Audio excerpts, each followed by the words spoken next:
on each other. Sprinkle sunshine on each other. Sprinkle sunshine on each other. It might get it out on you.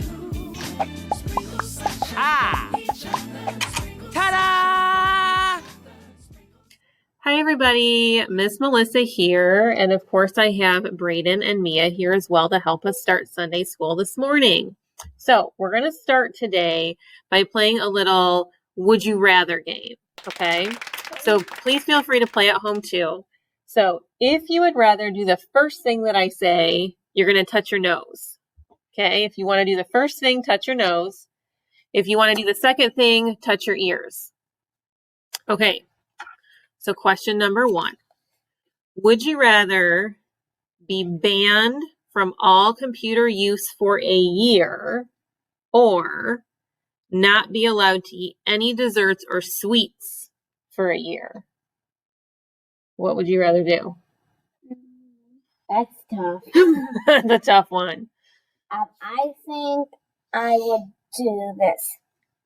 Me too. That's what I said. Okay. Question number 2.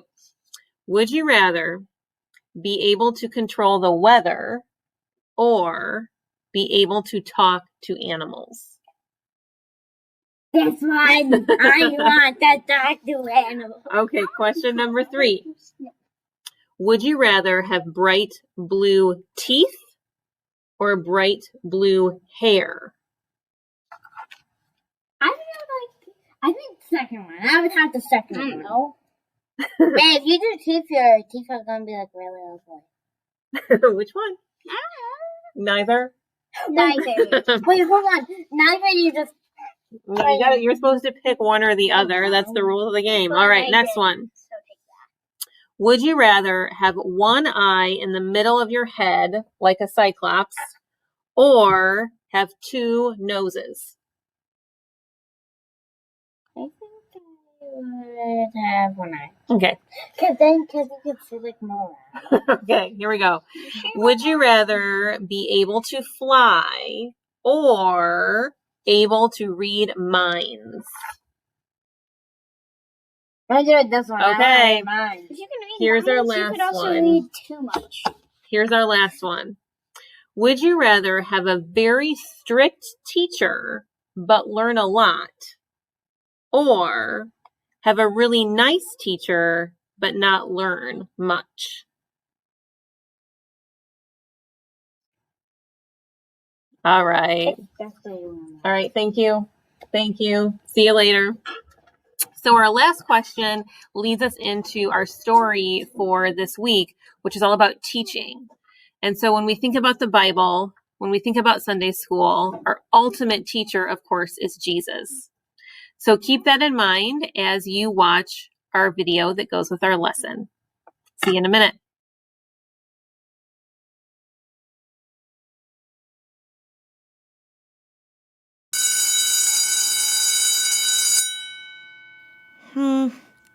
It's not like Mr. Lindstrom to be late. Didn't you guys hear? Mr. Lindstrom finally decided to take the plunge and pursue a career in professional clogging. That doesn't sound like Mr. Lindstrom at all. He was always so rigid and structured. Ugh, tell me about it. He was my favorite teacher. His replacement should be coming any minute. Oh, a clean slate. My abysmal track record erased by Mr. Lindstrom's passion for folk dance. This could turn everything on its head. But I've already oriented myself to the curriculum. We've been scheduled to be learning about the War of 1812 for the last 9 minutes. Hello, children. My name is Lucy Lucky, and I will be your new history teacher. Now, did anyone notice anything odd about my entrance? You came in through the window. Yes, but why did I come in through the window? Ooh, because you're a vampire. What's your name, young man? Todd? I like your attitude, Todd. Have some penny candy. Ooh, sweet and thrifty. Todd's correct. You're a vampire? He wasn't correct in the content, but he was correct in his enthusiasm. Now, let's go over the rules. This manual consists of the rules deemed necessary by your school to assure that you're properly educated. But all these rules are really trying to do just 2 things. These are the only 2 rules in my classroom.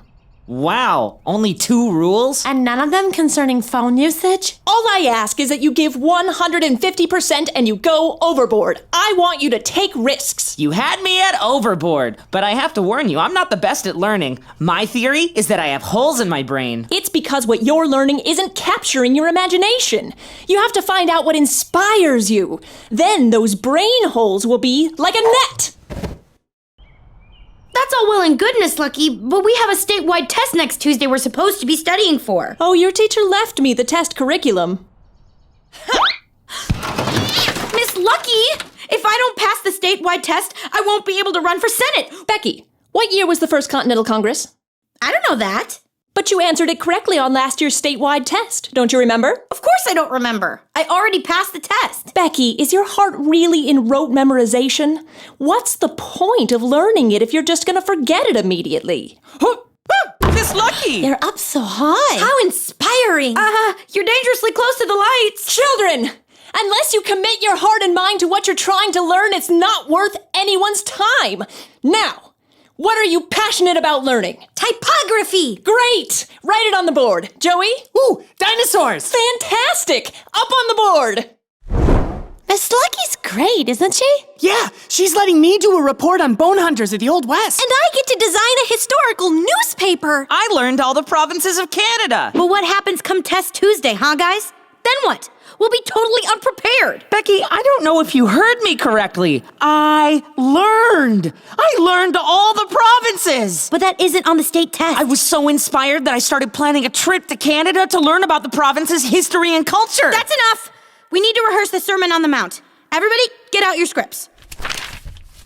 Okay, Joey, according to my research, what Jesus is offering is a vision that turns many of the norms upside down. Sounds pretty controversial. Oh yeah, he was the kind of teacher that shifted people's perspective on what the rules were even for. Why would he do that? Back then, a lot of the religious leaders were interpreting Moses' laws in really strict ways. God's people were following the laws to follow the laws, instead of following them to be brought closer to God. So to remind people what the laws were for, Jesus took the 613 laws of Moses and boiled them down to their essence. Love God and love each other. Hey, just like Miss Lucky's class rules. What? Miss Lucky took the school's bajillion rules and made them into 2 rules. Hey, that's right. What a striking parallel. It totally is. There's no point in acing a test if I don't actually apply what I'm learning to my life. Just like there's no point in following God's law if we're not focused on our relationships with God and one another. How could I have missed this? It's all right, Beck. I miss most things. You know what? I think Miss Lucky is my new favorite teacher. Next to Jesus. Yes, next to Jesus. Speaking of Jesus, take it from the top, Joey. Blessed are the poor in spirit, for theirs is the kingdom of heaven. Blessed are those who mourn, for they will be comforted. Blessed are the meek, for they will inherit the earth.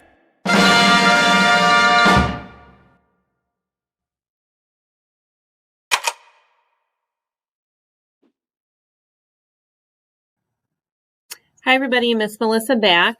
We are ready to open up our Connect Bible and relate our video with the Word. So hopefully you enjoyed your video and you were able to think of Jesus as sort of like our ultimate teacher. Okay. So in our Bibles, we're going to be in Matthew chapter 7, verses 24 through 39. And so that's on page 1078. Okay, so 1078. If you need to pause, you can. I'm going to go ahead and start to read verses 24. And the title of this section says, Hearers and Doers. So this is what it says.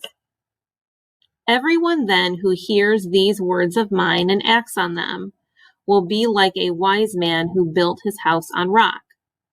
The rain fell, the floods came, and the winds blew and beat on that house, but it did not fall, because it had been founded on rock. And everyone who hears these words of mine and does not act on them will be like a foolish man who built his house on sand. The rain fell, and the floods came, and the winds blew and beat against that house, and it fell, and great was its fall. Now, when Jesus had finished saying these things, the crowds were astounded at his teaching, for he taught them as one having authority and not as their scribes. So if we look on the other side, this page here always gives us a nice sort of understanding of that story. And so it says, Jesus knew his audience. He used clear, vivid images that people recognized. The listeners knew about rock and sand as building surfaces. They would have witnessed the damage from strong storms and floods. Jesus' stories and lessons often had unexpected characters and outcomes. In his teachings, Jesus told people to hear what he had to teach and act on it. And that was a big thing with Jesus' teachings. It wasn't just what he said, but he wanted you to do it. He wanted you to act on it. The crowds were astounded by his teaching. Jesus had authority unlike the kind of teaching they were used to hearing. The people knew that this teacher was different from their religious leaders, right? Jesus was different. Jesus was awesome. So the main thing to take out of this is that when Jesus preached, when he taught, he asked people not just to believe in him, but he asked people to do. Okay. Jesus calls on us not just to listen to what he's teaching, but to go out and to do something about it. So my challenge for you this week is to do just that, do something. And so think about all of the good things that Jesus tells us, right? He tells us to be kind. He tells us to love one another. He talks about forgiveness. Do something this week. Do something good. Maybe you need to ask for forgiveness, or maybe you need to forgive somebody. Maybe you want to be kind to somebody. Maybe you want to show love in some way. But my challenge for you this week is to go out and do something like Jesus would want us to. The last thing I want to share with you is in our Bibles, on the same page as we read on this side. Right here, there's a little fun activity that you can do if you would like to. So it says, the wise man built his house on rock, but what kind of house? See how many different types of homes you can unscramble in the letter clusters. So over here, there's a whole bunch of words that are all scrambled. And if you unscramble these, they will make different types of homes. Like if you look at the first word, it looks so goofy, right? There's P and then a whole bunch of E's and then a T. And so if you were to unscramble that, what kind of a home would it make? And so I was looking at that, and I'll give you the first one. Okay, if you were to unscramble that, you could make the word TP, a teepee. Okay, that just kind of gives you an example of what you can do. And then at the very bottom, it says to draw your home here. And so you can have some fun with that this week. Okay. I hope you enjoyed our lesson today. It was kind of short and sweet. We had our video. We read our Bible verse. Next up is go out and do. Okay, I challenge you to do something good like Jesus teaches us. Have a great week. See you later.